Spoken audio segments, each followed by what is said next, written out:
athleticism. Yes, we'll see with the new coaching staff there in Tennessee if they'll be able to Keep that play in. Yeah, keep that playbook going. All right, so guys, of this entire crew, I just actually mentioned the coaching situation of the young quarterbacks we just went through there. Who do you think actually has the best coaching situation set up for them? I think this was a tough call because I like a lot of them, but ultimately in the end, even though as they did last year, nothing but bright things ahead in the future for them. Yeah, I mean, like Dan said, this was a tough call, but I'm going to go.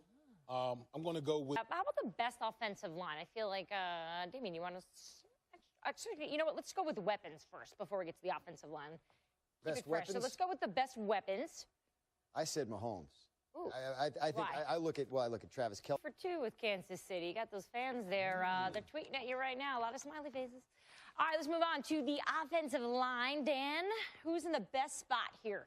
Still going to go with Dallas. I still think this is, I mean, you know, maybe didn't play as well as it did the year before, but I think the talent on Dallas's offensive line is. Yeah, who do you think has the best offensive line? Well, I really thought long and hard about the Tennessee Titans. Disagree on something. That must mean I got it right. That's exactly. that is. It's a good point. All right, how about the best division situation? Yeah, I mean, this is some of these are real tough. This was the toughest. Oh yeah. Because I didn't love really any of them. Like in this respect. You don't love him enough to go. He's dealt with the highs. He's dealt with the lows. I'm going to pick Dak Prescott from this group as the most likely to win a Super Bowl first. Riding with the Chiefs.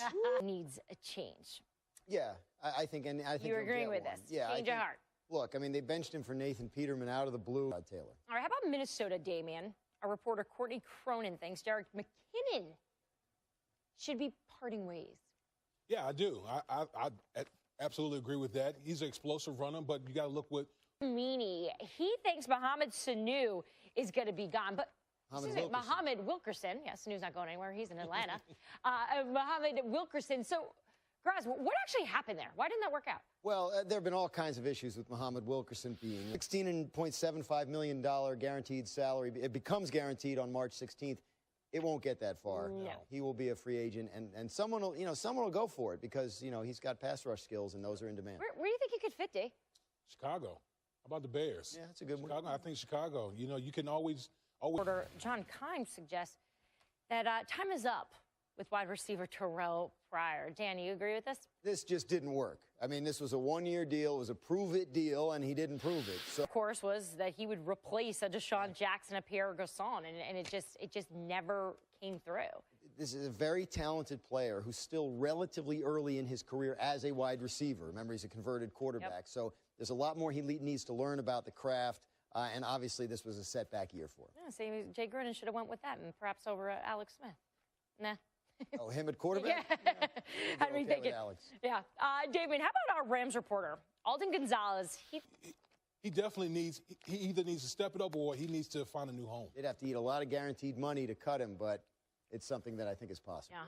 All right, I don't want to be Captain Obvious, but I'll be Captain Obvious here with the New York Giants. Our reporter there is saying that it's time to say goodbye to Eli Apple. Could this possibly be a reality? But first, before we even talk about that, Dan, what happened there? Eli Apple was suspended for a game late in the season. You know, slap him right into. Yeah, you can speak to that. Malcolm Butler, unrestricted free agent, probably is not going to be, come back to New England. Eli Apple, go to a situation where that culture, I think, would suit him well. And how Belichick. Same idea of, boy, would he get whipped into shape up there in New England. You can definitely speak to that going from New York to New England and going into that culture. All right, still to come. When I watch some of these sports, I'm like, I think I can do that. Yeah. Which sport do you think you could do? I do not feel that way when I watch this. I don't feel like I could do it. But if I had. Could you imagine this mask just. I'm glad you said that because this mask would be flying. It actually had us thinking. That would not be in its way. You two would be good teammates. I would be like a. Look at this.